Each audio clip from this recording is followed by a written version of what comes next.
Yon mga idolo, so ito pala yung aking speed odometer no bago ako umalis dito sa Dasma. So papunta ako ng Bicol ngayon para umuwi doon sa pamilya ko. So alamin natin kung ilang kilometer ang aabutin ko. And guys, take note, solo rides lang po ako ngayon. At base dito nga 442 kilometer ang tatakbuhin ko at darating ako ng 7:59 ng umaga. So yun guys, pangalawang gas ko no. So from Dasmariñas, naggas ako ng 200 kanina. And dito ngayon umabot ng ayan, almost 203 yung full tank natin dito. So nandito pa lang ako ngayon sa part ng Laguna to eh. May tatanong natin kasi hindi ko kabisado talaga tong dinadaanan ko. Actually sinusundan ko lang talaga tong makikita ko dito sa Google Map.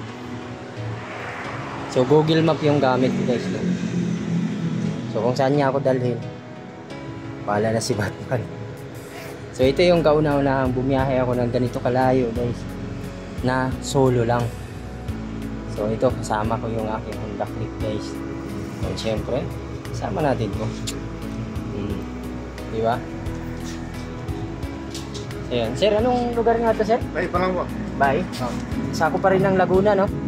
Ayan, shoutout pala kay sir no? Maraming salamat sir. So yan, first full tank natin 202. Pero may gas tayo kanina, worth 200 pesos bago ako malis ng Dasma. So yun. Eh, karga na natin itong gamit ko guys.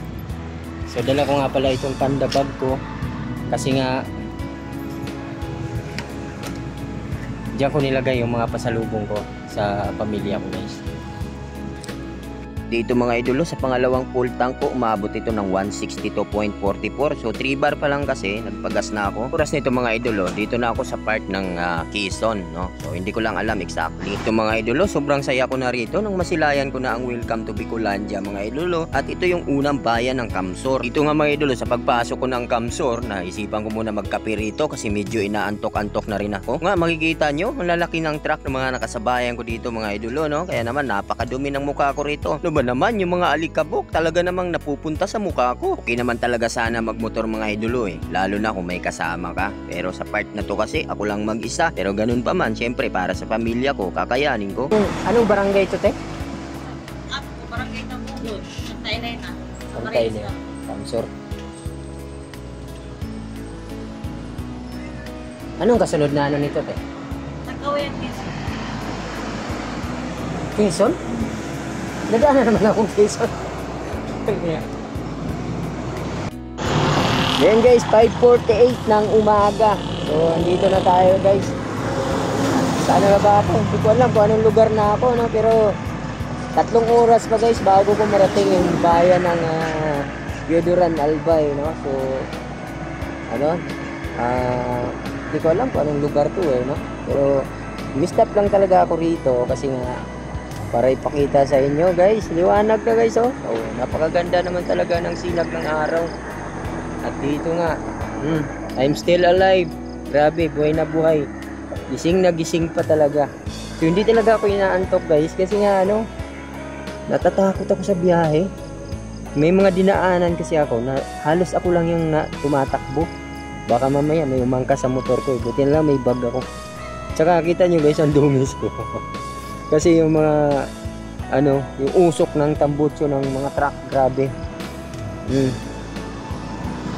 So, tumigil muna ako saglit dito kasi nga para ipahinga muna natin yung motor natin. Kasi baka mamaya masiraan tayo. Malayo-layo pa yung biyahe ko guys, no?